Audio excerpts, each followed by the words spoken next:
पश्चिम बंगालच्या विधानसभेच्या निवडणुका झाल्या आणि ममतांना त्यात पराभव पत्करावा लागला. हा त्यांच्यासाठी धक्का होताच, पण त्यापेक्षाही मोठा धक्का आता त्यांना बसलाय. तो म्हणजे त्यांच्याच पक्षाच्या 80 आमदारांपैकी 58 आमदार आता फुटले आहेत आणि या फुटलेल्या गटांचं नेतृत्व केले ऋतव्रत बॅनर्जी यांनी. एवढंच नाही तर विधानसभा अध्यक्षांकडे संख्याबळ असल्याचा दावा करत ते आता पश्चिम बंगालचे विरोधी पक्षनेतेही झाले आहेत. मात्र एवढी मोठी राजकीय घडामोड बंगालमध्ये अचानक घडली तरी कशी? त्यामागे नेमकी कारणं काय आहेत? कोण आहेत हे ऋतव्रत बॅनर्जी? महाराष्ट्रात शिवसेना आणि राष्ट्रवादीत जसं झालं तसंच तृणमूल काँग्रेसचं झालंय का? हा गट आता काय भूमिका घेणार आणि आता या सगळ्यांमुळे ममताचं राजकारण संपलंय असं म्हणावं का? हे सगळं जाणून घेणार आहोत त्या व्हिडिओच्या माध्यमातून. नमस्कार, मी अमोल जाधव आणि तुम्ही पाहताय लगाव बत्ती. पश्चिम बंगालमध्ये ममता बॅनर्जींना एक मोठा धक्का बसलाय. तो म्हणजे आता त्यांचा स्वतःचाच पक्ष त्यांच्या हातात राहिला नाहीये. खरं म्हणजे हे काही एकाएकी झालेलं नाहीये. नुकत्याच विधानसभा निवडणुकीत पराभूत झालेल्या त्यांच्या पक्षात आधीपासूनच अंतर्गत गटबाजी होती. पण आता या गटबाजीने उफाळून येऊन वेगळं रूप धारण केलं. इतकंच नाही तर निवडणुकीनंतरच एक एक घटना अशा घडू लागल्या की ही त्याची चाहुलच वाटावी. जसं की फलता मतदारसंघातून तृणमूल काँग्रेसच्या उमेदवारानं माघार घेणं, त्यानंतर तृणमूल काँग्रेसच्या महिला प्रदेश अध्यक्षा असणाऱ्या खासदार काकोली घोष यांनी पक्षाचा राजीनामा देणं आणि त्यानंतर ममतांचे भाचे अभिषेक बॅनर्जी आणि इतर नेत्यावर जीवघेणा हल्ला होणं. त्यानंतर पक्षांतर्गत असणाऱ्या संघर्षाला चांगलीच फोडणी मिळाली, ती विधानसभेच्या विरोधी पक्षनेते पदावरून. त्याचं झालं असं की तृणमूल काँग्रेसनं शोभनदेवी चॅटर्जी यांची विधानसभेच्या विरोधी पक्षनेतेपदी निवड केली आणि तसं पत्र विधानसभा अध्यक्षांना पाठवलं. पण त्यावर तृणमूल काँग्रेसच्या ऋतव्रत बॅनर्जी आणि संदीपान शहा यांनी आक्षेप घेतला. त्यांनी विधानसभा अध्यक्षांना एक पत्र लिहून त्यात असं म्हटलं की पक्षातल्या सर्व आमदारांना विश्वासात घेऊन विरोधी पक्षनेता ठरवला गेला नाही आणि काहींच्या खोट्या सह्या सुद्धा घेतल्या गेल्यात. त्यानंतर पश्चिम बंगालमध्ये राजकीय खळबळ माजली. विधानसभा अध्यक्षांनी मग चौकशी सुरू केली आणि सह्यांचे नमुने तपासायला सुरुवात केली. ममता बॅनर्जी आणि त्याचे भाचे अभिषेक बॅनर्जी यांना पक्षात होऊ घातलेल्या या बंडाची कल्पना येऊ लागली.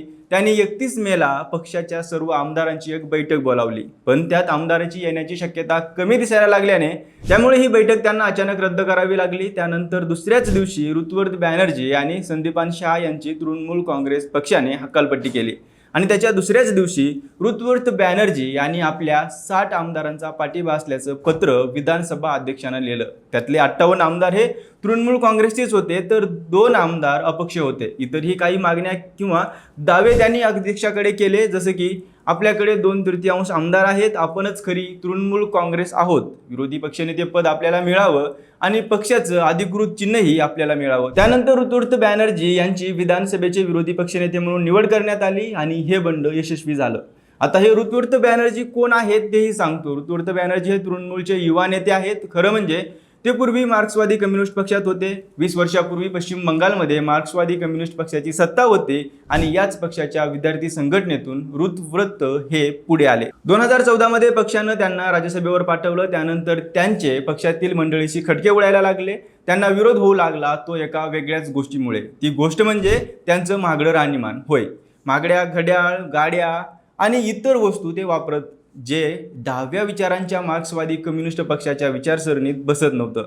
ऋतव्रत बॅनर्जी यांना 2017 मध्ये पक्षातून काढण्यात आलं. त्यानंतर 3 वर्ष ते कुठल्याही पक्षात नव्हते आणि 2020ला त्यांनी तृणमूल काँग्रेसची वाट धरली. त्यांना राज्यसभेवर पाठवण्यात आलं. खासदार असलेले बॅनर्जी हे मग नुकत्याच झालेल्या 2026च्या निवडणुकांमध्ये वुलबेरी या पूर्व मतदारसंघातून आमदार झाले. विद्यार्थी संघटनेवर असणारी पकड, तगडा जनसंपर्क आणि हुशारी यामुळे ते कमी वयात राजकारणात आले आणि पुढे गेले. तृणमूल पक्षात त्यांचं चांगलं वजन आहे आणि आता हेच ममता बॅनर्जी यांचे आडनाव बंधू असणारे ऋतव्रत बॅनर्जी त्यांच्या विरुद्ध मोठं बंड करत विरोधी पक्षीय नेते झाले आहेत. आता प्रश्न असा पडतो की ममता बॅनर्जी यांनी स्थापन केलेला, बंगालमध्ये दीर्घकाळ सत्तेत असलेला आणि त्यांची घट्ट पकड असणारा त्यांचाच पक्ष त्यांच्या हातातून गेला तरी कसा? तर त्याला काही कारणं आहेत.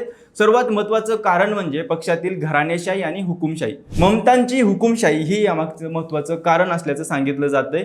तसं ममतांनीच आपले भाचे अभिषेक बॅनर्जी यांना गेल्या काही काळापासून पक्षातल्या अनेक जबाबदाऱ्या देणं सुरू केलं आणि पक्षात त्यांची एक वेगळीच हुकुमशाही असल्याचं आणि ते इतर नेत्यांना विश्वासात घेत नसल्याचं बोललं जात होतं. तसंच मागच्या काही काळापासून पक्षाच्या ज्येष्ठ नेत्यांना डावलण्यात आलं. आणखी एक कारण म्हणजे मागच्या बऱ्याच काळापासून सरकारवर मोठ्या प्रमाणावर होणारे भ्रष्टाचाराचे आरोप, आयपॅक या एका प्रोफेशनल एजन्सीची तृणमूल काँग्रेसनं मदत घेतल्यानेही अनेक आमदारांनी आक्षेप नोंदवला होता। त्यामुळे पक्ष हा एखाद्या सरंजामशाही किंवा जहागीरशाही पद्धतीने चालवला जात असल्याचं मत अनेकांनी उघडपणे व्यक्त केलं। आणखी एक कारण सांगितलं जातं ते म्हणजे दीर्घकाळ सत्ता भोगलेल्या या आमदारांच्या गटाला सत्तेत जायचं असल्याचं। पण हे कारण त्यामागे नसल्याचं बोललं जातंय, कारण हा गट आता तरी सत्ताधारी भाजपच्या कोणत्याही संपर्कात नसल्याचं दिसतंय। पश्चिम बंगालमध्ये भाजपकडे स्पष्ट बहुमतापेक्षा भरपूर म्हणजेच 207 आमदार असल्यानं त्यांच्या पाठिंब्याची आवश्यकता नाहीये आणि भाजपच्या नेत्यांनाही आम्ही या गटाला सोबत घेणार नाही असं म्हटलं आहे। तर या गटातील नेत्यांनी आम्ही तृणमूल काँग्रेस आहोत असं म्हटलं आहे। त्यामुळे त्यामागे भाजप असल्याच्या छुप्या चर्चांमध्ये तथ्य नसल्याचं दिसतंय। पश्चिम बंगालमध्ये झालेल्या या राजकीय उलथापालथीमुळे महाराष्ट्रात जसं झालं त्याचीच एक प्रकारे पुनरावृत्ती झालेलं पाहायला मिळतंय। खास करून शिवसेनेत जे झालं होतं त्याचीच। ठाकरे विरोधात बंड करत एकनाथ शिंदे यांनी बंडाचा झेंडा उभा केला होता आणि त्यामागे घराणेशाही आणि हुकुमशाही हे एक कारण होतं।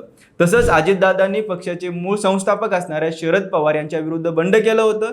शिवसेना आणि राष्ट्रवादी दोन्ही पक्ष जसे फुटले तसंच आता तृणमूल काँग्रेस फुटला आहे। फरक फक्त एवढाच आहे, तो म्हणजे हे दोन पक्ष भाजपबरोबर सत्तेत जाण्यासाठी फुटले होते, तर तृणमूलमध्ये तसं काही अजून तरी दिसत नाहीये। आता प्रश्न असा पडतो की हा गट पुढे काय भूमिका घेणार?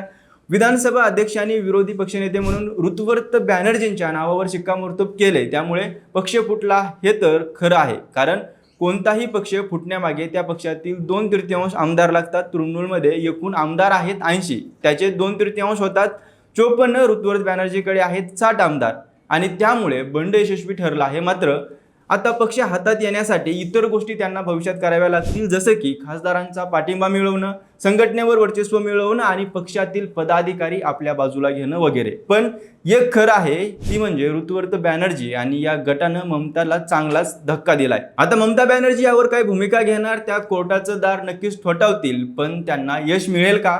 भाजपला देशातील एक मोठा प्रतिस्पर्धी असणारा तृणमूल काँग्रेस आणि ममता बॅनर्जी आता संपल्यात जमा झालेत का? ऋतुवर्त बॅनर्जी भाजपला मोठा पाठिंबा देतील का की विरोधी बाकावर बसतील? पक्षावरची ममता बॅनर्जीची पकड कमकुवत होऊ लागली आहे का आणि त्यांचं राजकीय करिअर आता संपले असं म्हणावं लागेल का? येणाऱ्या काळात हे स्पष्ट होईलच। बाकी तुम्हाला याबाबत काय वाटतं ते कमेंट करून नक्की सांगा आणि अशाच नवनवीन अपडेटसाठी लगाव बत्तीला सबस्क्राईब करा।